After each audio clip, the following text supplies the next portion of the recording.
নিয়তি। রাধা আমাকে বলে, কৃষ্ণ, যদি তুমি জানো যে নিয়তিতে কি আছে তাহলে তাকে বদলে দাও না কেন? মহাদেব আমাকে বলেন যে শ্রীকৃষ্ণ, যদি আপনি এটা জানেন যে সাম্বের নিয়তি এটাই, তাহলে আপনি তাকে বদলানোর চেষ্টা কেন করেন? কেন? কারণ আমি একজন পিতা, আর পিতার কর্তব্য এটাই, তিনি যেন সম্ভাব্য সব চেষ্টা করেন নিজের সন্তানের মঙ্গলের জন্য। নিয়তি আমি জানি, কিন্তু এটাও আমি জানি যে কর্মের থেকে বড় আর কোনো নিয়তি হতে পারে না। অভিজ্ঞতাও রয়েছে যে কর্মের হাতে নিয়তির এই চক্র বদলে যেতে পারে। তাই জীবনে যদি আপনার কখনো এমন মনে হয় যে এটা তো অসম্ভব, তখনও চেষ্টা করা কখনোই ছাড়বেন না। কে বলতে পারে আপনারই কর্মের কোনো এক বীজ হয়তো নিয়তির চাকায় আটকে গেল আর নিয়তিকে নিজের পথ পাল্টাতে হলো, ঠিক কিনা? সেই জন্য নিয়তিকে ভাগ্য মেনে নিয়ে চুপ করে বসে থাকবেন না। নিজের নিয়তি স্বয়ং নিজের কর্মের দ্বারা নির্ধারিত করুন, কারণ আপনার এই কর্মের ওপরেই আপনার অধিকার রয়েছে, আর এই অধিকারকে নিয়তি অনেক সময় সম্মানও করে। তাহলে আসুন আর আমার সাথে ভালোবেসে বলুন, রাধা রাধা। শক্তি এক অত্যন্ত বিচিত্র বস্তু, বা বলতে পারেন অনুভূতি। পিতা সবসময় চান যেন তিনি তার শক্তি পুত্রকে সঁপে দিতে পারেন, যাতে সে শক্তিশালী হয়, যাতে তার মঙ্গল হয়। তার পুত্র সবসময় চায় যাতে সে পিতার সেই শক্তি লাভ করে, কিন্তু সেই শক্তি লাভ করার জন্য পুত্র হওয়া যথেষ্ট নয়, যোগ্য পাত্র হতে হয়। আসুন আপনাকে সহজে বোঝাই। যদি আপনি সুপাত্র হন আর আপনাকে শক্তি দেওয়া হয়, তাহলে আপনি সেই শক্তির গুরুত্ব বুঝবেন, কোথায় সেই শক্তি প্রয়োগ করা উচিত সেটা বুঝবেন। আর এটা যেহেতু অর্জন করা শক্তি হবে, সেই শক্তির অপব্যবহার হবে না। কিন্তু যদি এই আপনি কুপাত্র হন আর যদি আপনাকে এই শক্তি দেওয়া হয়, তাহলে কি হবে?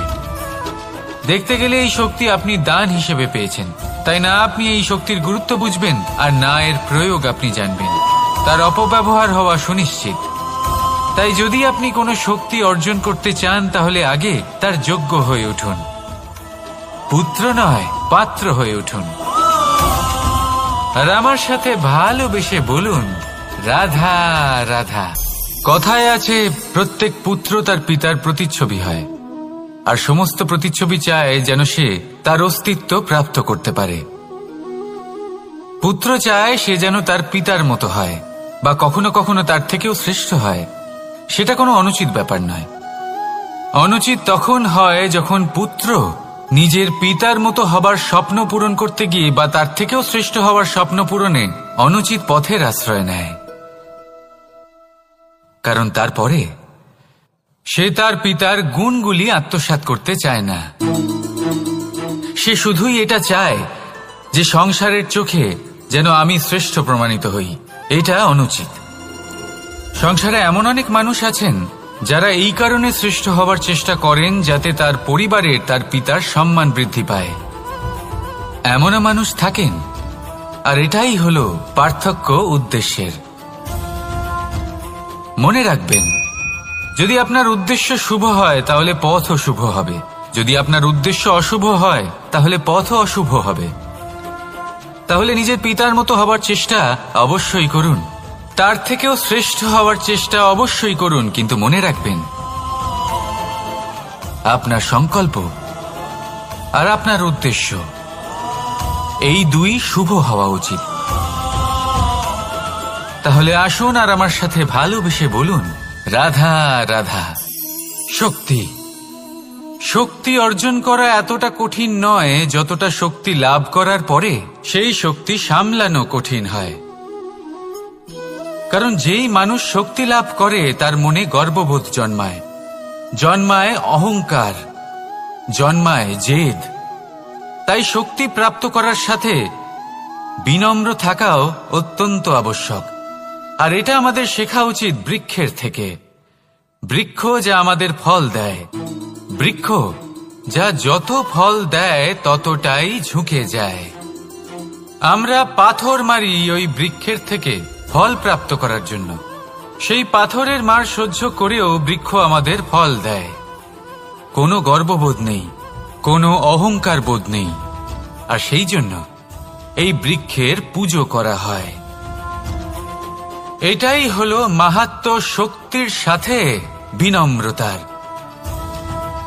যদি এই শক্তি সৃজন করে থাকে, সাহায্য করে থাকে, সম্বল হয়ে থাকে, তবেই সেই শক্তি উপযুক্ত। আর নয়তো সেই শক্তি একদিন আপনাকে আসক্ত অবশ্যই করবে। তাহলে শক্তি অবশ্যই অর্জন করুন, কিন্তু তার সাথে সেই শক্তি সামলানোর মতো বিবেকও আপনাকে অবশ্যই জাগ্রত করতে হবে। তাহলে আসুন আমার সাথে ভালোবেসে বলুন, রাধা রাধা।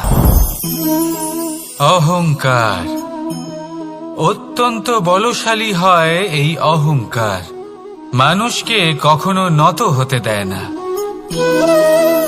অদ্ভুত ব্যাপার, এই অহংকার যা মানুষকে কখনো নত হতে দেয় না, সেটাই তার পতনের কারণও হয়ে দাঁড়ায়।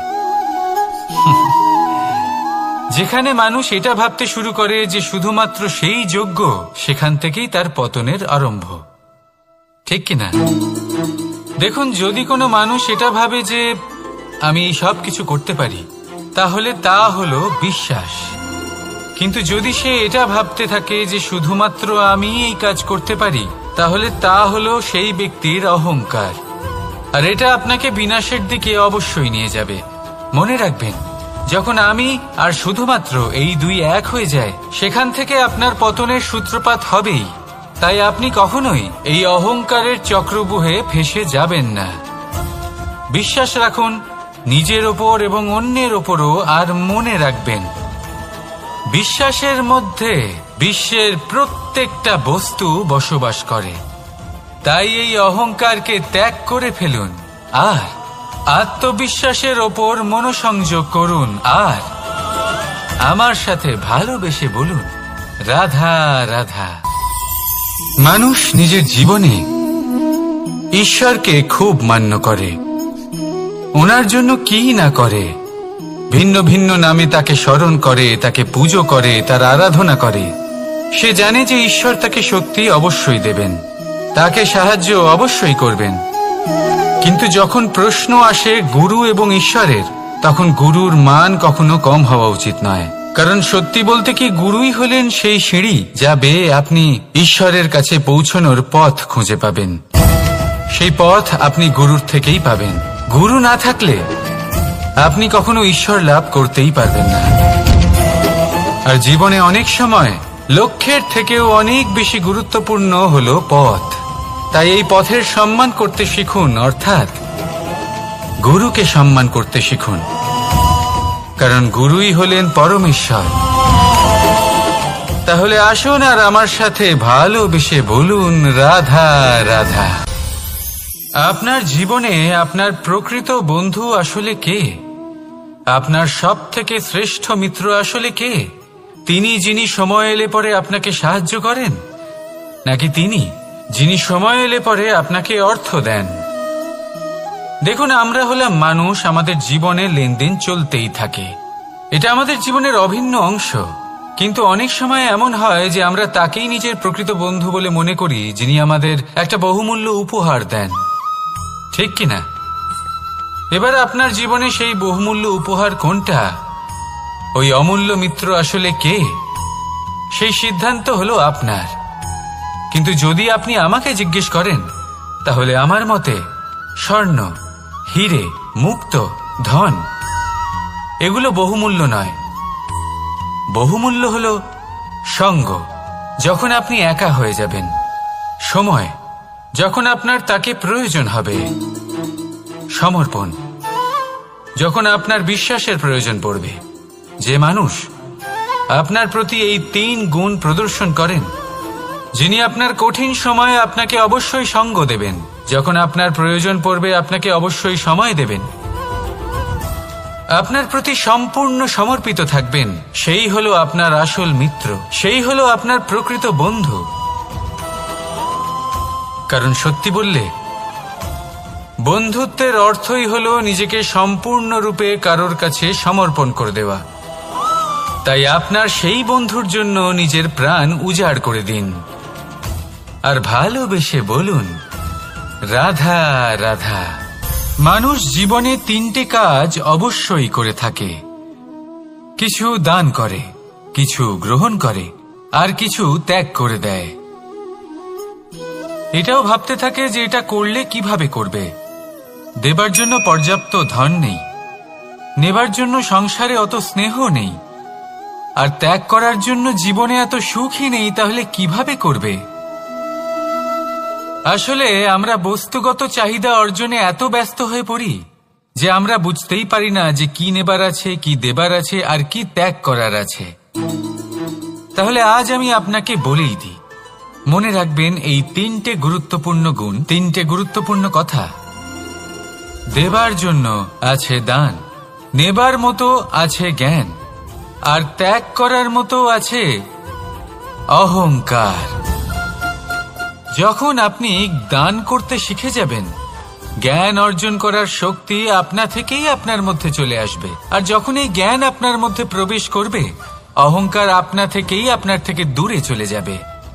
যে ব্যক্তি এই 3-এর মধ্যে ভারসাম্য বজায় রাখতে পারে, তার বর্তমান, ভূত, ভবিষ্যৎ, লোক, পরলোক সবকিছু শুধরে যায়। যেই দিন আপনি দান করতে শিখে যাবেন, জ্ঞান আহরণ করতে শিখে যাবেন, অভিমান ত্যাগ করতে শিখে যাবেন, আপনার সর্বশক্তিশালী, সর্বশক্তিমান পরমেশ্বরেরও প্রয়োজন পড়বে না। কারণ তখন ঈশ্বর আপনার মধ্যেই বাস করবেন। তাহলে আসুন আর আমার সাথে ভালোবেসে বলুন, রাধা রাধা। জীবনে অনেক সময় সমস্যা আমাদের চারদিক থেকে ঘিরে ফেলে। এই সমস্যা নানান ধরনের হতে পারে। আর্থিক সমস্যা হতে পারে, পারিবারিক সমস্যা হতে পারে, কোনো সম্পর্ক নিয়ে সমস্যা হতে পারে, কখনো কোনো দৈনিক সমস্যা হতে পারে, কখনো কোনো দ্বন্দ্ব হতে পারে, অনেক সমস্যা হতে পারে। কিন্তু যখনই কোনো সমস্যা আসে, আমাদের মনে তার জন্য একটা উত্তর অবশ্যই থেকে থাকে, যা আমাদের অন্তরে রয়েছে। একে আমরা বলি আত্মা। আত্মা হলো পরমাত্মারই রূপ, আর পরমাত্মা তা কখনোই কিছু অনুচিত চাইবে না, তাই তো? এই আত্মা খুব ভালো করে জানে যে কোনটা উচিত আর কোনটা অনুচিত। যদি আসল বিষয়ের কথা বলি, তাহলে আপনাকে নিজের মনকে বুঝতে হবে। কারণ আত্মা তো পরমাত্মা থেকেই আসে, কিন্তু এই মন মানুষ জন্ম থেকেই প্রাপ্ত করে, যার বিকাশ হয় এই সংসারকে দেখে। যেদিন আপনার এই মন আর আপনার এই আত্মা, এই দুই এক হয়ে যাবে, আত্মসাৎ হয়ে যাবে, সেদিন আপনার জীবনে না কোনো সমস্যা থাকবে, না কোনো ঝঞ্ঝাট থাকবে, না কোনো সংকট থাকবে। কারণ আপনার কাছে সেই সমস্ত সমস্যার, সমস্ত বিপদের সমাধান থাকবে, আর তাও আপনারই অন্তরে। তাহলে আসুন আর আমার সাথে ভালোবেসে বলুন, রাধা রাধা। ভক্তি আর শক্তি, এই দুইয়ের মধ্যে সম্পর্ক অত্যন্ত সরল। মানুষ ভক্তি করেন যাতে তিনি শক্তি লাভ করতে পারেন, আর শক্তি লাভ করার পরে ভক্তিভাব ভুলে যান, আর শক্তির প্রতি আসক্তিতে মত্ত হয়ে যান, আর সেখান থেকেই তার বিনাশ শুরু হয়। কেন? কারণ ভক্তির দ্বারা প্রাপ্ত শক্তি অন্য কারোর হিতের জন্য ব্যবহার করতে হয়, অন্য কারোর মঙ্গল করার জন্য ব্যবহার করতে হয়, কারোর বিনাশের জন্য নয়। এবার যদি আমি আপনাদের একটা উদাহরণ দিয়ে বোঝাই, তাহলে কোদাল দিয়ে আমরা মাটি কোপাতে পারি, একটা গর্ত খুঁড়তে পারি, যাতে একটা নতুন বৃক্ষ জন্ম নিতে পারে। একটা বৃক্ষ যা অন্য জীবকে ফল প্রদান করবে, যাত্রীদের ছায়া প্রদান করবে। কিন্তু এই কোদালের ব্যবহার যদি আমরা অন্য কারোর ক্ষতি করার জন্য করি, তাহলে ক্ষতি শুধুমাত্র আমাদেরই হবে। তাই জীবনে যদি আপনি কোনো শক্তি লাভ করেন, হয়তো ভক্তির দ্বারা বা অন্য যেখান থেকেই হোক, তার সদ্ব্যবহার করতে শিখুন, নয়তো এই প্রাপ্ত শক্তি আপনার পতনের কারণ হয়ে দাঁড়াবে। তাহলে আসুন আমার সাথে ভালোবেসে বলুন, রাধা রাধা। বরদান অত্যন্ত বিচিত্র এক বিষয়, কিন্তু দেখতে গেলে এই বরদান কি না করতে পারে। এক দরিদ্রকে রাজা বানিয়ে দিতে পারে, একজন দুর্বলকে এই সংসারের সব থেকে শক্তিশালী ব্যক্তি বানিয়ে দিতে পারে। কিন্তু আমরা ভুলে যাই এক অত্যন্ত গুরুত্বপূর্ণ কথা। বরদান এই শব্দের শেষে দান লুকিয়ে রয়েছে। এই দান কথাটা অত্যন্ত গুরুত্বপূর্ণ। আমাদের মনে রাখা উচিত এই বরদান আমরা দানে পেয়েছি, আর তাই তার সম্মান করা উচিত, কখনোই অহংকার করা নয়। আর যে ব্যক্তি বরদান পেয়ে অহংকার করেন তার যা ক্ষতি হয় তা হলো এই বরদান তার থেকে কেড়ে নেওয়া হয়। বর অর্থাৎ শ্রেষ্ঠ, অর্থাৎ বরদানের অর্থ হলো একটা শ্রেষ্ঠ দান, এবং তার ব্যবহার যদি আপনি কারোর ক্ষতি করার জন্য করেন তাহলে ক্ষতি শুধুই আপনার হবে। তাহলে এই বরদানের সম্মান করুন, উচিত পথে চলুন, আর উচিত উদ্দেশ্য নিয়ে এর ব্যবহার করুন, সব কিছু ভালোই হবে। তাহলে আসুন আর আমার সাথে ভালোবেসে বলুন রাধা রাধা। পিতা আর পুত্রের সম্পর্ক অত্যন্ত মধুর হয়ে থাকে। পিতা স্বপ্ন দেখেন, তাকে পূর্ণ করার সকল সম্ভাব্য চেষ্টা করেন, কিন্তু তাও অনেক সময় ওনার স্বপ্ন অপূর্ণ থেকে যায়। তখন পিতা ভাবেন যে স্বপ্ন উনি পূর্ণ করতে পারেননি ওনার সন্তান তা অবশ্যই পূরণ করবে। যে স্থানে উনি কখনো পৌঁছতে পারেননি সেই স্থানে ওনার পুত্র অবশ্যই পৌঁছবে। পিতা নিজের সন্তানের ভবিষ্যৎ নিয়ে সেই স্বপ্ন দেখেন, আর যখন সেই সন্তান সামনে এগোতে থাকে তখন তার দুঃখ হয় না, বরং গর্ব হয়। ওনার ভালো লাগে এটা দেখে যে ওনার সন্তান অনেক উন্নতি করছে। কিন্তু যখন সন্তান নিজের অভিভাবকের শক্তি দেখে, তার যশ দেখে হিংসা করতে থাকে, সমস্যা সেইখানেই শুরু হয়। সেই জন্য সকল সন্তানকে এটা মনে রাখতে হবে, দেখুন, পুত্র হবার সুবাদে, এক সন্তান হবার সুবাদে এটা হলো আপনার অধিকার যে আপনি আপনার পিতার থেকে বেশি উন্নতি করবেন। আপনার পিতাও এটাই চান, কিন্তু সুস্থভাবে এটা করুন। একটা রেখা টেনে নিন যাতে আপনি তাতে এগোতে পারেন আর আপনার পিতার তাতে গর্ববোধ হয়, আর সেই বিষয়ে দুঃখ না হয় যে আমার সন্তান আমাকেই ছোট করার চেষ্টা করছে। ইতিহাস সাক্ষী রয়েছে, যে মানুষ অন্য কাউকে ছোট করার চেষ্টা করেছেন সেই মানুষই ছোট হয়ে গেছেন। আর আমার মনে হয় না আপনি এটা চান, কারণ কোনো একদিন আপনিও কারোর পিতা হবেন। আসুন আমার সাথে ভালোবেসে বলুন রাধা রাধা। সাথী, সাথী এই শব্দটির ব্যাখ্যা কে কিভাবে করে? মিত্র, সখা, বন্ধু, কিন্তু অর্থ একটাই। তিনি যিনি আপনার সঙ্গী হন আর তিনি যার সাথী আপনি হন। এবার সব থেকে বড় প্রশ্ন হলো এটাই যে তিনি কে হতে পারেন যাকে আপনি আপনার সাথী বলে মেনে নিতে পারেন, নিজের সখা, নিজের মিত্র, নিজের বন্ধু মেনে নিতে পারেন। আপনার সাথী হলেন তিনি যিনি দুঃখের সময় আপনার পাশে থাকবেন, আপনার হাত ধরে থাকবেন। আপনার সাথী হলেন তিনি যার হাত আপনি নিজের সুখের দিনে ধরে থাকবেন। সেই সাথীরই হাত ধরুন যিনি দুঃখে সবসময় আপনাকে সাহায্য করার জন্য তৎপর হয়ে থাকেন, আপনার পাশে থাকেন, আর যাকে সুখের দিনে আপনি আপনার সাথে রাখতে পারেন। আর যখন আপনার সাথে আপনার এই সাথী থাকবে তখন আপনি এটা বুঝবেন যে যখন জীবনে দুঃখ আসে তখন এই দুঃখ কমে যায়, সবার মধ্যে ভাগ হয়ে যায়। আর যদি তখন সুখ আসে তাহলে সেটা সবার উপস্থিতিতে আরো বেড়ে যায়। এটাই হলো প্রেম, এটাই হলো ভালোবাসা, এটাই হলো সঙ্গ, যেমন সম্পর্ক আমার আর রাধার মাঝে। তাহলে আসুন আর আমার সাথে ভালোবেসে বলুন রাধা রাধা। আমাদের মনে যখন কোনো প্রশ্ন ওঠে, কোনো দ্বন্দ্ব জাগে, তখন আমরা যাই আমাদের গুরুর কাছে, আমাদের আরাধ্যের কাছে গিয়ে জিজ্ঞেস করি। এইভাবেই একদিন আমি পৌঁছলাম আমার আরাধ্যের কাছে, আমার মহাদেবের কাছে, আর ওনাকে প্রশ্ন করলাম যে মহাদেব, জীবনে আনন্দ পাওয়ার উৎসব পালনের, প্রেম ভাগ করে নেবার, জীবনকে উপভোগ করে নেওয়ার সর্বশ্রেষ্ঠ সময় কোনটা? মহাদেব হাসলেন আর উনি বললেন, জীবনে উৎসব পালনের সবথেকে শ্রেষ্ঠ দিন হল মৃত্যুর ঠিক আগের দিনটা।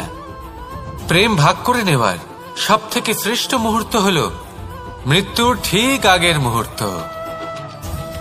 জীবনকে উপভোগ করে নেওয়ার সর্বশ্রেষ্ঠ প্রহর হল মৃত্যুর এক প্রহর পূর্বে। তখন আমি চমকে গেলাম। আমি বললাম, কিন্তু মহাদেব, মৃত্যু তো অনিশ্চিত, আমরা জানিও না কবে আমাদের মৃত্যু হবে। মহাদেব আবার হাসলেন। উনি বললেন যে যদি আমরা এভাবে জীবন কাটাই যে আমরা জীবনের প্রত্যেক দিন, প্রত্যেক মুহূর্ত, প্রত্যেক প্রহর শেষ বলে মনে করি, তাহলে আমাদের সমস্ত জীবন আনন্দের সাথেই অতিবাহিত হবে। কি বলেন? তাহলে আপনিও এই কথা মনে রাখুন আর আমার সাথে ভালোবেসে বলুন, রাধা রাধা। জীবনে অগ্রসর হওয়ার জন্য আমাদের কাকে প্রয়োজন হয়? মাতা পিতা, বন্ধু, প্রেম, সাহায্য, অর্থ, পরিশ্রম, আশা। ভিন্ন ভিন্ন মানুষ ভিন্ন ভিন্ন বিকল্প চয়ন করে। যদি আমি আপনাকে বলি, তাহলে জয় আর পরাজয়ের মন্ত্র দুটো শব্দের উপর নির্ভর করে, মেনে নেওয়া আর দৃঢ় হওয়া। যদি মেনে নেন তাহলে হেরে যাবেন, যদি দৃঢ় হন তাহলে নিশ্চিত রূপে জয়ী হবেন। যদি কখনো আপনি ক্লান্ত হয়ে ওঠেন, আপনি দুঃখী হন, পুরোপুরি ভেঙে পড়েছেন, তখন মেনে নেবেন না যে আপনি ভেঙে পড়েছেন, নয়তো হেরে যাবেন। তখন উল্টে স্থির করবেন যে যাই হয়ে যাক না কেন, আমি জয়ী হবই। আর আপনি দেখবেন যে জয় নিশ্চিত রূপে আপনার কাছেই আসবে। তাহলে এই কথা মনে রাখবেন আর আমার সাথে ভালোবেসে বলবেন, রাধা রাধা। সময়, জীবন, কাল। দেখতে গেলে এই তিনটি শব্দ একটি শব্দেরই সমার্থক শব্দ মনে হয়, কিন্তু এই শব্দগুলির অর্থ কি সমান? কখনোই নয়। হ্যাঁ, এই সময় চলতে থাকে, জীবন চলতে থাকে, কালচক্র চলতে থাকে। এই সময় কেটে যায়, কিন্তু এই জীবন, একে যাপন করতে হয়। কি বলেন? এই জীবনে কিছু করুন বা কিছু না করুন, জীবন এমনি কেটে যাবে, আপনি জানতেও পারবেন না। কিন্তু সেটা আমাদের উদ্দেশ্য নয়, একে যাপন করতে হবে। এই জীবনে প্রেরণা পেতে শিখুন, প্রেরণা দিতে শিখুন, আহ্বান গ্রহণ করতে শিখুন, আহ্বান জানাতে শিখুন, মহান কাজ করতে শিখুন, ধন্যাত্মক বোধ জাগিয়ে তুলুন। জীবন অতিবাহিত করার অর্থ কি তা আপনি শিখে যাবেন। কারণ সময় কেটে যায়, সমস্ত যুগ কেটে যায়, কিন্তু জীবনের রীতি জীবন কাটিয়ে দেওয়া নয়, জীবন যাপন করা। এই জীবন সম্পূর্ণরূপে অনুভব করতে হবে, নতুন পথ বানাতে হবে। এবারে যদি এই জীবন বাঁচার সময় একবার ভেবে দেখুন, যদি মনে প্রেম থাকে, সদ্ভাবনা থাকে, তাহলে কি হবে? এই জীবনকে বাঁচার অনুভূতিটাই অন্যরকম হয়ে যাবে, একটা আনন্দময় অনুভূতি লাভ করবেন। তাহলে এটাই করুন আর আমার সাথে ভালোবেসে বলুন, রাধা রাধা। আপনি কি কখনো কোনো জলের ধারা দেখেছেন? তার সামনে যতই মাটি থাকুক না কেন, যতই কাদা থাকুক না কেন, যখন এই জলের ধারা বইতে আরম্ভ করে দেয়, তখন এই কাদাকে নিজেই ধুয়ে নিয়ে যায়। ওই কাদাকে ধুয়ে দেয় এবং নিজের পথ নিজেই তৈরি করে নেয়। তাহলে আপনিও এরকম জলের মতো হয়ে উঠুন। যদি হয়ে উঠতে পারেন, তাহলে নিজের মনের, নিজের ভাবনার, নিজের জীবনের যত অনাবশ্যক তত্ত্ব আছে, অনুপযোগী অংশ রয়েছে, অর্থাৎ অপরিষ্কার অংশ রয়েছে, তা নিজে থেকেই নির্মল হয়ে উঠবে।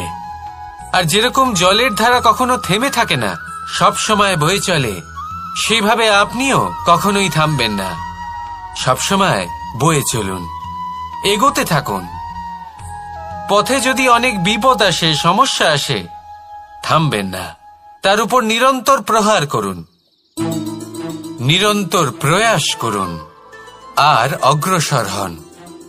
আপনি ভেবে দেখুন, এই জলের ধারা কখনো থেমে থাকে না, সবসময় বয়ে চলে, বিপদের সম্মুখীন হয়ে তাকে সাথে বয়ে নিয়ে চলে। সেই জন্য জলের ধারা, প্রবাহমান এই ধারা, এর থেকে কখনো দুর্গন্ধ আসে না, এতে কখনো ময়লা জমতে পারে না, বরং পালিত হয় সুন্দর প্রাণবন্ত জীবজন্তু, যেমন সুন্দর ছোট মাছ। তাই আপনিও এটাই করুন, কখনো থামবেন না, শুধু চলতে থাকুন, জলের ধারার মতো বইতে থাকুন। আপনি আপনার লক্ষ্য অবশ্যই খুঁজে পাবেন, আর তার সাথে নিজের অন্তরের যে মালিন্য রয়েছে তা আপনি নিজেই নিজের থেকে দূরে করে দেবেন। তাহলে আসুন আর আমার সাথে ভালোবেসে বলুন, রাধা রাধা। এবার অনেক সময় মানুষের মনে এরকম প্রশ্ন আসে যে এই সংসারে সবথেকে বড় বিপদ কি? কেউ বলে ধর্ম সংকট, আবার কেউ বলে প্রাণের উপর আসা সংকট। প্রত্যেক মানুষের জীবনে বিভিন্ন সংকট আসে, আর এই সমস্ত সংকট অত্যন্ত বিচিত্র হতে পারে। এই সমস্ত সংসার হলো সংকট দ্বারা পরিপূর্ণ। ঠিক আছে, আপনাকে একটা উদাহরণ দিই। একজন ধনী ব্যক্তি, এবার ওনার জীবনে সংকট কি হতে পারে? সংকট এটাই যে কেউ তার সম্পত্তি চুরি না করে নেয়, আমরা বুঝতে পারছি। এবার একজন চোর, তার জীবনে সংকট কি হতে পারে? যে চুরি করার সময় সে যদি তার একটা কাশি চাপতে না পারে, তাহলে সে ধরা পড়ে যেতে পারে, ঠিক কিনা? আবার অনেক সময় এমনও হয় যে যার জন্য আমি সংকট, সেও আমার কাছে সংকট। যেমন এই পরিস্থিতিতে দেখুন, সংকট হলো সংকট, এ তো জীবনে থাকবে, কিন্তু এর সম্মুখীন কিভাবে হওয়া যায়? খুব সরল, সব এটার ওপর নির্ভর করে, মনের ওপর। এই মনকে নিয়ন্ত্রণ করলে সব ঠিক থাকবে। এবার যদি ধনী ব্যক্তি মনকে নিয়ন্ত্রণ করে ফেলেন, নিজের অর্থের ব্যবহার শুভ কাজের জন্য, সমাজের সেবার জন্য বিকাশ করতে করেন, ওই অর্থকে একত্রিত করে না রাখেন, তাহলে চুরির সমস্যা, এই সংকট সেখানেই কেটে যাবে। এবার যদি কথা বলি সেই চোরের, তাহলে চোর যদি নিজের মনকে সংযত করে নেয়, যদি নিজের কর্মকে নিয়ন্ত্রণ করতে পারে, তাহলে এমন কোনো স্বর নেই যা ওকে ধরা পড়তে বাধ্য করবে। সেই জন্য জীবনে সংকট যতই আসুক, যত বড়ই সংকট আসুক না কেন, কবচ হলো একটাই, আর এই কবচের নাম হলো আত্মনিয়ন্ত্রণ। নিজের মনকে নিয়ন্ত্রণে রাখতে শিখুন। এটা নিজের জীবনে প্রয়োগ করে তো দেখুন। যদি আপনি করতে পারেন, তবে আপনি দেখবেন যে সংকট তো জীবনে আসা যাওয়া করে, কিন্তু সেই সংকটগুলির সম্মুখীন আপনি এইভাবে করতে পারবেন। তাহলে সেটাই করুন, আর আমার সাথে ভালোবেসে বলুন, রাধা রাধা। এই দড়িটা দেখুন, ছোট ছোট রেশম দ্বারা তৈরি, এটা সরু সুতো দ্বারা তৈরি হয়েছে এটা, আর এ অত্যন্ত কোমলও বটে। আর আপনি চাইলে এটা সোজাও করে দিতে পারেন, আর চাইলে এটা বেঁকিয়েও দিতে পারেন, আর যদি চান তাহলে এটা গোল গোল করে বেঁধে কোথাও রেখেও দিতে পারেন। এবার এই কোমল দড়ি যদি কোনো নিষ্ঠুর কঠিন পাথরে বারংবার জড়িয়ে দেওয়া হয়, তাহলেও তাকেও কাটতে পারে, নিজের ছাপ ছেড়ে যেতে পারে, সেটার আকারও বদলে ফেলতে পারে। এবার এর কারণ কি? এর কারণ হলো অভ্যাস আর নিরন্তর প্রচেষ্টা। যদি আপনিও চেষ্টা করেন আর নিরন্তর কর্ম করে যান, তাহলে আপনার প্রারব্ধ পাথরের মতো কঠিনই হোক না কেন, তাতে ভাঙন ধরিয়েও আপনি নিজের লক্ষ্যে অবশ্যই পৌঁছতে পারবেন। একটা গুরুত্বপূর্ণ কথা মনে রাখবেন, সুকর্মের অভ্যাস আর নিরন্তর প্রয়াস, এই হলো সাফল্যের মন্ত্র। তাহলে জীবনে এই মন্ত্র আনুন, আর আমার সাথে ভালোবেসে বলুন, রাধা রাধা। বসন্ত ঋতু। এই সময় মন আনন্দে ভরে থাকে। এমন মনে হয় যেন আমরা আকাশে বিচরণ করতে চলে যাই, কিন্তু সেটা তো সম্ভব নয়। সেই জন্য হয়তো আমরা ঘুড়ি ওড়াই, এই ঘুড়িকে নিজেদের প্রতিরূপ মনে করে। এবার অনেক মানুষ আছেন যারা ঘুড়ি ওড়ান, কিন্তু এই কর্মের সারমর্ম কি সেটা কজন বুঝতে পারেন? আপনি এটা মনে করুন যে আপনি হলেন সেই ঘুড়ি, আর এই সুতো যিনি ধরে রয়েছেন তিনি হলেন পরমাত্মা। আর এই সুতো যেখান থেকে শুরু হয় সেই লাটাই হল আমাদের কর্মচক্র। এবার আপনি নিজেই অনুমান করুন যে এই উড়ান কার ওপর নির্ভরশীল? পরমাত্মার ওপর আর আপনার কর্মের ওপর। যদি পরমাত্মা আপনার হাত ধরে থাকেন, আপনার সাথে থাকেন, যদি আপনি শুভ কর্ম করতে থাকেন, আপনি এই আকাশে উড়তে থাকবেন। কিন্তু কোথাও যদি পরমাত্মার সাথে এই বন্ধন ছিন্ন হয়, আপনার কর্মচক্র খারাপ হয়ে যায় বা থেমে যায়, তাহলে আপনার এই ঘুড়ি কেটে যাবে আর দূরে কোনো গাছের ডালে গিয়ে আটকে যাবে। তাই শুধুমাত্র ঘুড়ি ওড়াবেন না, তার থেকে শিখুন, পরমাত্মার সাহচর্যে থাকুন, সবসময় শুভ কর্ম করতে থাকুন আর সবসময় এই আকাশে উড়তে থাকুন। আসুন আর আমার সাথে ভালোবেসে বলুন, রাধা। এই ব্রহ্মাণ্ড কত বৃহৎ, তাই না? যার সম্মুখে এই পৃথিবীকেও একটা বিন্দুর মতো মনে হয়। আর এই পৃথিবীতে আমরা কে হই, আমাদের আকার কিরকম, আমাদের অস্তিত্বই বা কি? যখন আমরা এভাবে ভাবি তখন মনে হয় আমরা কিছুই নই। তা আমরা যখন কিছুই নই, তাহলে আমরা এত চিন্তা করি কেন? কি ভেবে ভয় পাই? কাকেই বা এত ভয় পাই?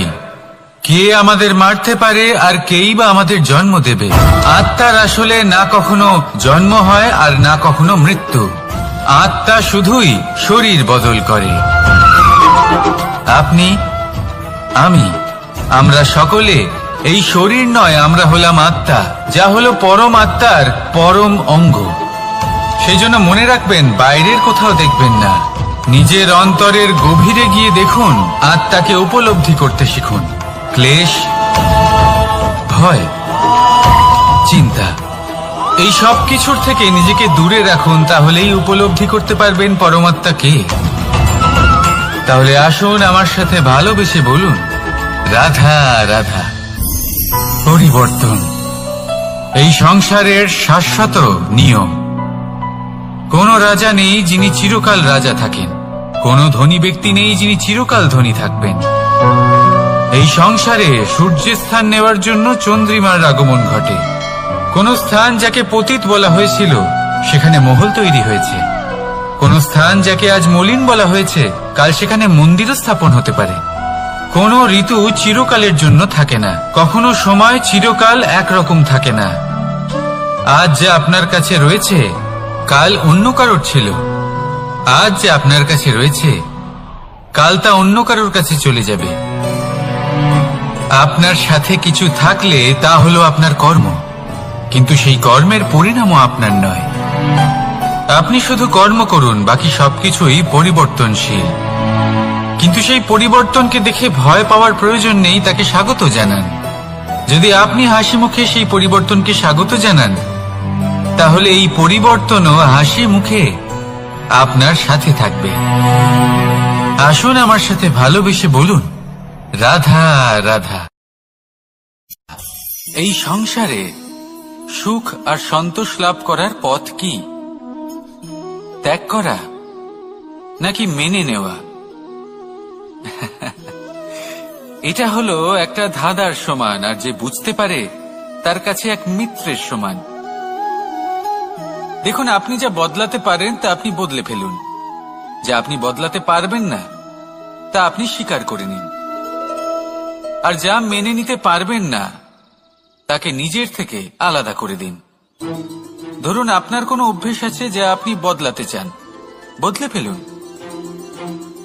যদি কোনো সমস্যা থাকে যা বদলানো আপনার হাতে নেই, তা স্বীকার করে নিয়ে তার সাথে পথ চলা শুরু করে দিন। যদি কোনো আবেগ থাকে, পরিস্থিতি থাকে বা কোনো বস্তু থাকে যা আপনি মানতেই পারছেন না, কোনোদিনও মানতে পারবেন না, তাকে নিজের থেকে আলাদা করে দিন। একেও সন্ন্যাস বলা হয়।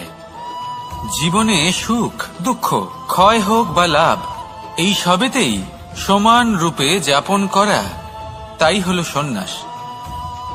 এতেই জীবনের আনন্দ রয়েছে।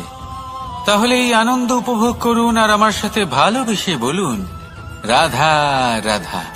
আজ আমি আপনাকে একটা কাহিনী শোনাবো। একটা খাড়াই উঁচু পাহাড় ছিল, যা বেয়ে ওঠা প্রায় অসম্ভব কাজ ছিল।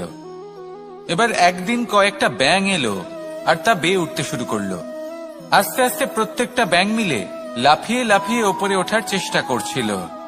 নিচে কিছু পশু দাঁড়িয়েছিল যারা বলছিল, এটা তো অসম্ভব ব্যাপার, এই ব্যাঙগুলো উঠতেই পারবে না, সকলে পড়ে যাবে। আর তারপর ধীরে ধীরে সমস্ত ব্যাঙ নিচে পড়তে থাকলো। শেষ পর্যন্ত একটাই ব্যাঙ ছিল যে শিখরে পৌঁছতে পারল। জানেন সে কেন পারল? কারণ সেই ব্যাঙ বধির ছিল। সে কারোর কথা শোনেনি। ও স্থির করেছিল শিখরে পৌঁছতে হবে, আর পৌঁছে গেল। এবার এটা কিন্তু আমাদের জন্য অত্যন্ত গুরুত্বপূর্ণ শিক্ষা। আপনি যদি জীবনে নিজের লক্ষ্য স্থির করে থাকেন, তাহলে এদিক ওদিক কারোর কথা শুনবেন না, শুধুই নিজের লক্ষ্যের দিকে অগ্রসর হন। কারণ সাফল্য আপনার প্রচেষ্টার দ্বারাই আপনি পেতে পারেন, অন্যের কথা দ্বারা নয়।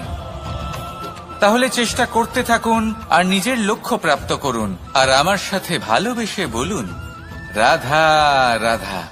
এই সূচটা দেখুন, কতটা গুরুত্বপূর্ণ এই সূচ। ওর কতটা ভূমিকা রয়েছে, ও কত রকম ভাবে সাহায্য করতে পারে আমাদের। এর সাহায্যে যদি আপনি চান, তাহলে এক সাধারণ কাপড়কে আপনি পোশাকে পরিবর্তিত করতে পারেন। আপনি যদি চান, তাহলে অনেক ফুল একসাথে নিয়ে একটা মালা বানিয়ে ফেলতে পারেন, বা অলংকার বানিয়ে ফেলতে পারেন। এর সাহায্যে আপনি বাড়িও সাজাতে পারেন। এ হলো অত্যন্ত গুরুত্বপূর্ণ জিনিস। কিন্তু আপনি ভাবুন, যদি এই সূচে এই ছিদ্রই না থাকে, যদি এর সাথে এই সুতোই না জোড়া যায়, তখনও কি এটা এতটাই গুরুত্বপূর্ণ থাকবে? কখনোই না। তখন এটাকে কাউকে কষ্ট দেওয়ার কাজে লাগানো যেতে পারে। দেখুন, একটা অত্যন্ত গুরুত্বপূর্ণ কথা আপনাকে মনে রাখতেই হবে। যে কোনো বস্তু একা তার গুরুত্ব হারিয়ে ফেলে, কোনো কিছুর সাথে তার সম্মান বেড়ে যায়, তার গুরুত্বও বেড়ে যায়। এটা মানুষের ক্ষেত্রেও প্রযোজ্য। যদি আপনি সামনে এগোতে থাকেন এবং একাই এগোতে থাকেন, তাহলে আপনি যাই করে নিন না কেন, আপনি সেই প্রেম, সেই সম্মান, সেই সম্বল পাবেন না। কাউকে নিজের সাথে নিয়ে চলুন, আপনারও মান বাড়বে। কাউকে তার যোগ্য স্থান দিন, আপনারও সম্মান বাড়বে। ঠিক সেইভাবেই যেইভাবে এই সুতোর দ্বারা সূচের সম্মান বাড়ে, আর যেমন প্রেম দ্বারা গুণের মান বেড়ে যায়। তাহলে আসুন আর আমার সাথে ভালোবেসে বলুন, রাধা। উপহার। উপহার কারোর জন্য বস্তু হতে পারে, তো কারোর জন্য অনুভূতি। কিন্তু এই উপহার সকলের ভালো লাগে। এবার যদি জিজ্ঞেস করা হয় যে উপহার কিরকম হওয়া উচিত, তাহলে কেউ বলবে যে উপহার এমন হওয়া উচিত যার সাথে আমরা সোনা রূপোর তুলনা করতে পারি। কেউ বলবে এমন উপহার হওয়া উচিত যা পেলে কারোর মন খুশি হয়ে ওঠে, সে আনন্দ উপভোগ করে। ব্যক্তি উপহার যা দিচ্ছে তা নির্ভর করছে তার আর্থিক অবস্থার উপরে। কিন্তু উপহার যাই হোক না কেন, তাতে একটা অনুভূতির অভাব কখনোই থাকা উচিত নয়। আর সেই অনুভূতি হল ভালোবাসার অনুভূতি। তাই মনে রাখবেন, ভালোবাসার থেকে বড় উপহার আর কিছুই নেই। আর যদি ভালোবাসার এই উপহার আপনি লাভ করেন, তার থেকে বড় আর কোনো সম্মান নেই। রাধা রাধা। কখনো কোনো বাচ্চাকে দেখেছেন? কত কিছু ঘটতে থাকে তার জীবনে। শৈশব থেকে বেড়ে ওঠা অবধি অসংখ্য অনুভূতি অনুভব করে সে। কখনো পড়ে যায়, কখনো আহত হয়, কখনো জ্ঞান লাভ করে, কখনো কষ্ট সহ্য করে, তো কখনো আনন্দ উপভোগ করে। কিন্তু মনে রাখে সে শুধুমাত্র আনন্দের মুহূর্তগুলি। এবার শুধু একবার আপনার জীবনের প্রারম্ভের দিকে তাকিয়ে দেখুন, আপনার শৈশবে তাকিয়ে দেখুন।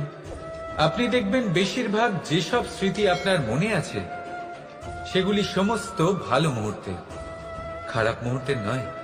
সেই জন্য শৈশব সব থেকে সুখী হয়, এতে নিশ্চিন্ত থাকা যায়। সেই জন্য আজ আপনি যতই বড় হয়ে উঠুন না কেন, খারাপ স্মৃতি, খারাপ ঘটনা সব ভুলে যাওয়ার চেষ্টা করুন। একবার খারাপ ঘটনা ভুলে যাওয়ার অনুভূতি আপনার হয়ে গেলে তখন মনে রাখবেন, যতই কঠিন পরিস্থিতির মুখোমুখি আপনাকে হতে হোক, তার মোকাবিলা করতে আপনি সক্ষম।